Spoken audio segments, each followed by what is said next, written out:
A rusted axe head went into a plastic bucket 3 days ago. Nothing inside except water and a handful of oak bark chips from the firewood pile. The blade was covered in that familiar orange crust, the kind that flakes apart and stains everything it touches. 72 hours later, the orange is gone. In its place is a dark blue-black film bonded to the steel at the molecular level. That film is not paint. It is not a sealant applied from a bottle. It used to be the rust itself. The corrosion was not removed. It was converted. It switched to geese. The total cost of the material that made it happen was about $3. This is not a new discovery. It is one of the oldest metallurgical techniques on the planet, and the story of how it was found, lost, and buried is far more interesting than the chemistry itself. 2,000 years ago, Roman legionnaires were already using a version of this process, not because anyone understood molecular science, but because of a lucky accident. Leather workers in Roman military camps soaked animal hides in vats filled with oak bark extract, a process called tanning. Iron tools left near those vats kept coming out darker than expected, and the dark ones stopped rusting. The tanners told the blacksmiths started doing it on purpose.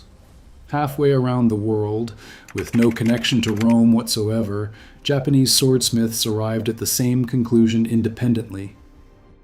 They fermented persimmon juice and brushed it across iron sword fittings.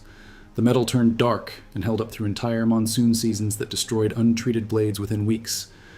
In West Africa, ironworkers discovered their own path to the same result. They prepared solutions from crushed acacia pods and shea tree bark and soaked freshly forged blades before the annual rains arrived. Across medieval Europe, blacksmiths landed on the identical technique using oak bark and vinegar. 4 continents, no shared language, no connecting trade routes, no possibility that any of them learned it from each other, and every single one converged on the same answer. When that kind of independent convergence happens across unrelated civilizations, it is not coincidence and it is not folklore. That is chemistry making itself obvious to anyone paying close enough attention. But here is where the story takes a turn. Somewhere in the last 100 years, this knowledge stopped being passed down, and there is a very specific reason it disappeared. The global automotive aftermarket generates over $400 billion a year.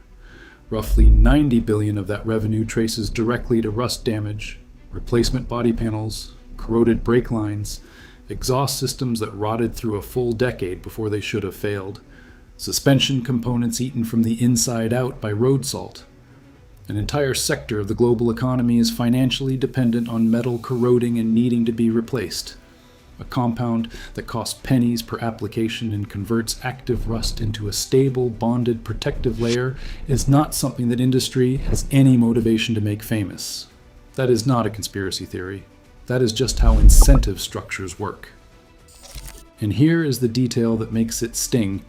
The branded rust converter products currently sitting on hardware store shelves, the ones selling for $15 to $30 a bottle, all contain the same active ingredient.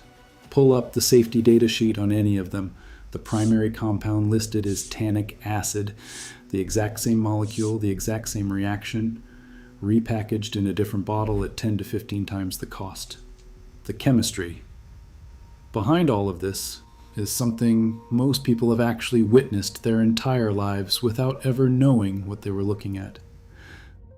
That dark staining that appears on a cast iron skillet when someone cooks tomatoes or any acidic food is tannin reacting with iron. The blue-black patina on antique wrought iron gates and railings that somehow survived 300 years outdoors without crumbling into nothing is the same reaction. Iron gall ink, the dominant writing medium used by European scribes from the 5th century through the 19th, was manufactured by crushing oak galls and combining the extracted tannin with iron salts. Manuscripts created with that ink remain perfectly legible more than 800 years later. Every one of those examples is the same underlying process playing out in a different context. Tannin meets iron oxide. The molecules bind. Something new and remarkably stable forms. The compound responsible is called tannic acid, a polyphenol found in high concentrations in oak bark, chestnut husks, tea leaves, grape skins, and pomegranate rind. That dry, puckering sensation from a cup of strong black tea or a glass of tannic red wine is the feeling of tannin binding to proteins on the tongue. When that same molecule makes contact with iron oxide, which is exactly what rust is, it latches onto the iron ions and rearranges them into a completely different compound called a ferric tannate. Ferric tannate is blue-black in color, completely insoluble in water, and chemically bonded to the steel surface beneath it. It does not sit on top of the metal like a coat of paint waiting to chip away. It transforms the corrosion itself into the protective layer. The disease becomes the medicine. That is not poetic language. That is the literal chemistry of what happens. A French chemist named Henri Braconnot formally documented this reaction in 1813. The Canadian Conservation Institute still publishes tannic acid treatment today as their official protocol for stabilizing corroded iron artifacts in museum collections. National museums, protecting objects that are meant to survive for centuries, rely on the same compound that can be ordered online in a 100-gram bag for $3 to $5. Research published in Advances in Materials Science and Engineering took the chemistry further and found that the most effective formulation combines 3% tannic acid with 10% phosphoric acid. The phosphoric acid, commonly sold as navel jelly for $2 to $3 at any hardware store, drives the tannin deeper into the rust layer and converts whatever iron oxide remains into ferric phosphate, a compound that is equally stable and corrosion resistant. The entire material cost for treating roughly 40 square feet of rusted metal surface, enough to cover a full truck frame, comes to between $3 and $6. That is the actual price of the chemistry that multiple civilizations relied on for millennia and that a $400 billion industry has no financial reason to publicize. There's one more dimension to this story that rarely gets mentioned.